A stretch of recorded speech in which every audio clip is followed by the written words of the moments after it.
Ayan guys, birthday ng ate ko ngayon, November 1st. Kung buhay sana siya, 65 na sana siya ngayon. Happy birthday ate!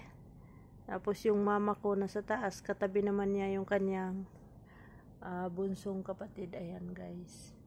Yung lalaki na yan, si Tio Noel.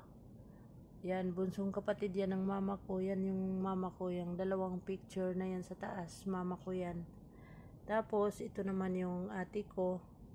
Yan, inaalagaan niya yung mga anak ko nung ako'y nasa Hong Kong.